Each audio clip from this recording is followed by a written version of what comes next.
So this is a right back to basics video looking at how to shuffle and process a tarot reading. Effectively, the ABC of how to read tarot. So my first bit of advice is really simple, and I've already done it. I think it's really helpful to write the question out.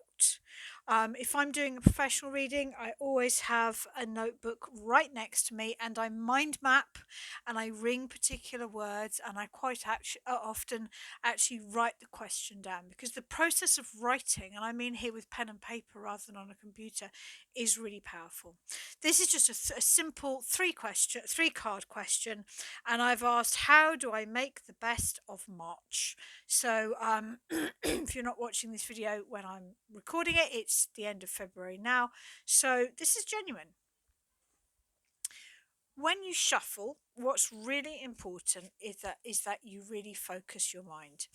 Whether you shuffle in a particular way is really up to you, but what matters is the intention. So now as I shuffle, I'm really focusing on March. I've got my feet flat on the floor to ground myself. And I'm really focusing on next month. And then when it just feels right for me, I just feel like a calmness, just a stillness. Just feels like I'm there, I'm done.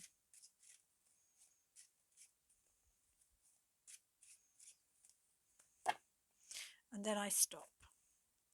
Now I cut the deck because this to me is the full stop. This is the moment of clearest focus. And if I'm reading for a client at this point, I may look away from them, I may look down, I may even close my eyes slightly because I don't want to be distracted by anything. So, whether you cut with your left or your right hand, whether you cut into five or two, that bit doesn't matter. Okay, the mechanics of what you're doing doesn't matter.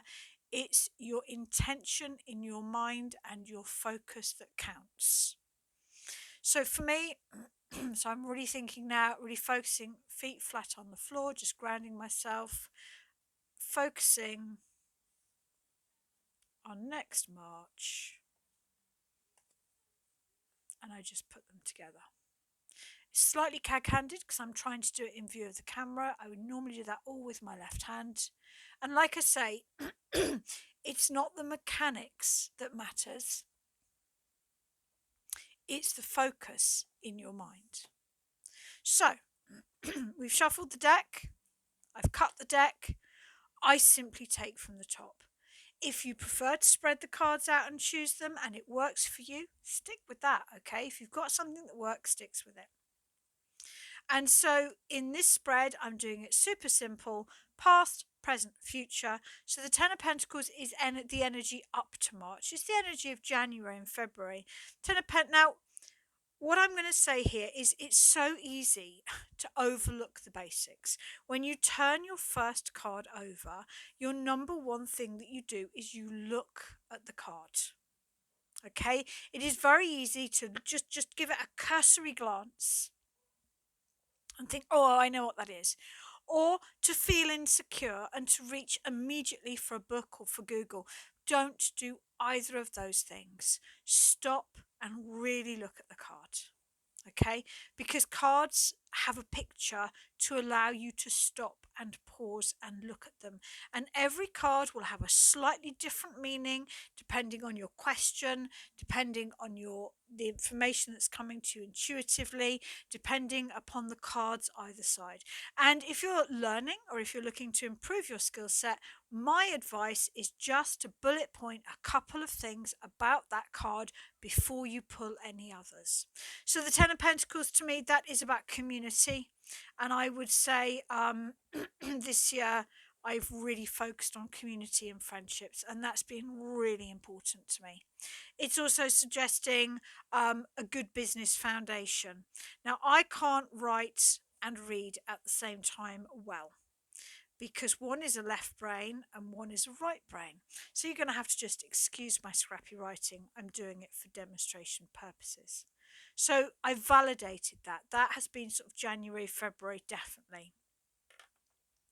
The next card represents March. It represents the month of March, and involved in that is some advice. So I'm going to look at it first of all. It is a circle. It is friendship. It is people sharing. It is groups. And you look, you write a couple of points down. And I've rewritten community. And if it doesn't mean anything to you, or if you're struggling to understand what it means, when you've looked and when you've allowed your own wisdom to speak to you, that is the point that you then pick up a book or Google or a crib sheet. Okay?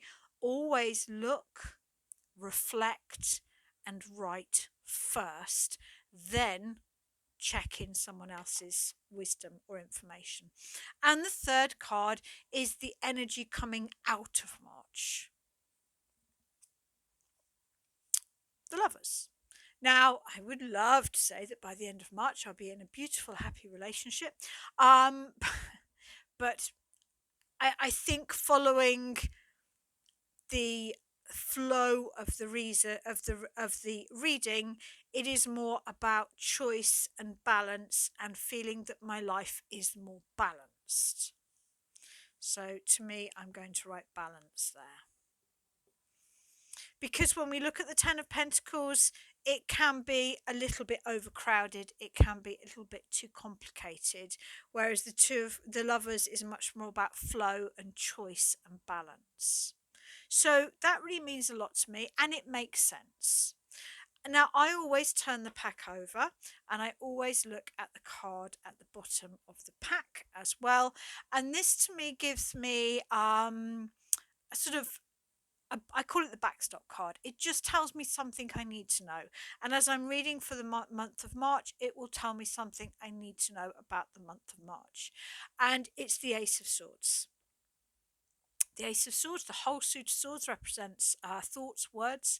And one of the things that I've been spending a lot of time musing on myself is I cannot continue with my brutal client hours. I regularly do 12-hour days working as a jobbing tarot reader and shaman, and I'm not sure whether to focus more on teaching, online courses, or writing. I will do all of them because I love all of them, but I'm not sure which should be my main focus. The Ace of Swords suggests writing, so I would just I tend to write that just at the bottom there. I'm doing this to record. If I was doing it for myself, I would of course write the names of the cards as well. So, a focus on writing for March.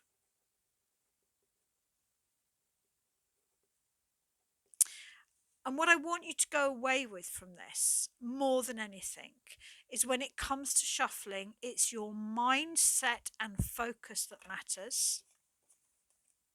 And let me just demonstrate the cut one more time. And when it comes to reading tarot, writing your question down is a really helpful thing to do.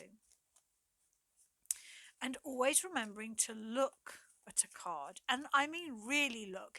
In a conversation, sometimes when you're having a conversation and really you're not listening, but you're just thinking in your head about what you're going to say back and how we miss what the other person really means when we do that. Same with tarot. If when you look at a card you're so busy remembering what you know about it, you may miss the information that's actually being whispered to you. So when I say look, I mean really look. Look at the card, jot down a couple of points, and then feel free to research it if you want.